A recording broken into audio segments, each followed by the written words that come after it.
চলাফেরাই ধনী গরিব হয়ে যায়। যার চলাফেরা ধনীর মূলনীতির মতো ধনী হয়ে যাবে, আর যার চলাফেরা গরিবের মূলনীতির মতো গরিব হয়ে যাবে। মূলনীতিটা কি? এটা আজকে একটা ফাইন্যান্সের একটা মূলনীতি দিয়ে যাই। যারা MBA BBA করে ওরা আরো ভালো বলতে পারবে। আমিও যেহেতু টুকটাক পড়েছি, 1 বছর মাস্টার্স করেছি, তা আমারও টুকটাক সামান্য প্রাইমারি নলেজ আছে যে মানুষ কিন্তু ধনী আর গরিব চলাফেরাই ধনী গরিব হয়ে যায়। যার চলাফেরা ধনীর মূলনীতির মতো ধনী হয়ে যাবে, আর যার চলাফেরা গরিবের মূলনীতির মতো গরিব হয়ে যাবে। তো মূলনীতিটা কি? মূলনীতি হচ্ছে, গরিব যদি আজকে 50,000 টাকা পায়, গরিব যদি আজকে 1 লাখ টাকা পায়, তাহলে চিন্তা করবে এই 1 লাখ টাকা দিয়ে কি করি।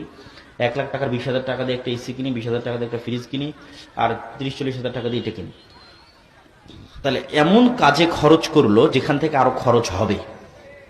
বুঝেন? এমন জায়গায় খরচ করলো যেখান থেকে আরো কি হবে?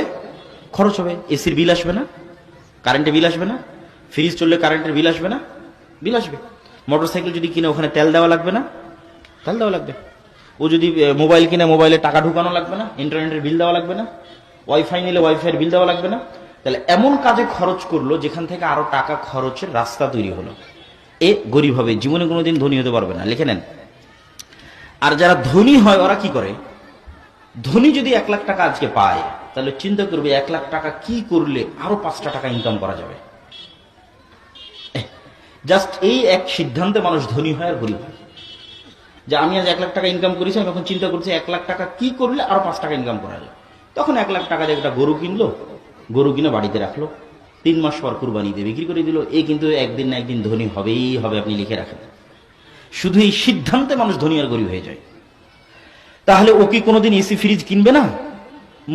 মূলধন খরচ করে কখনো এসি ফ্রিজ কিনতে হয় না, বিলাসী পণ্য কিনতে হয় না। মূলধনকে আরো টাকা বানানোর জন্য ইনভেস্ট করতে হয়। ওখান থেকে যখন আবার 5-10 টাকা লাভ আসবে, ওই লাভের টাকা জমিয়ে জমিয়ে যদি কোনোদিন আপনি 5 বছরে একটা ফ্রিজ কিনলেন, ওই লাভের টাকা জমিয়ে জমিয়ে আর 5 বছরে একটা এসি কিনলেন, তাতে সমস্যা নাই। কিন্তু মূল যে বেতনের টাকা পাচ্ছেন, সেই বেতনের টাকাটি দিয়ে মূল যেটা ধান বিক্রি করে টাকা হয়েছে, এই মূল টাকাটি দিয়ে আপনি এমন জায়গায় খরচ করলেন যেখানে আরো বেশি খরচ হবে, তাহলে আপনি জীবনে কোনোদিন ধনী হতে পারবেন না, মরা পর্যন্ত গরিব থেকে যাবেন। এই জন্য মূল টাকাটা ইনভেস্ট হতে হবে যেখান থেকে আবার কি আসবে? বলেন তো, আবার কি আসবে? আবার টাকা আসবে, আবার 1 টাকা হলেও ইনকাম হবে, তাহলে আপনি ধনী হবেন। আর যদি এই সবরের উপর, এই ধৈর্যের উপর টিকে থাকতে পারেন যে আমি আমার বিলাসিতার জন্য, আমার পরিবারের বিলাসিতার জন্য কম খরচ করব, আরো বেশি কিভাবে টাকা ইনকাম করা যায় সেটার জন্য বেশি ইনভেস্ট করব, তাহলে আরো দ্রুত ধনী হবেন, আরো তাড়াতাড়ি ধনী হবেন।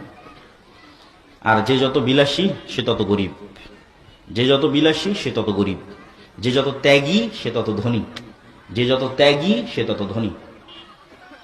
আর টাকা যখন আসবে তখন প্রথমে খরচ করতে হবে গরিব মিসকিনের জন্য, অসহায়ের জন্য।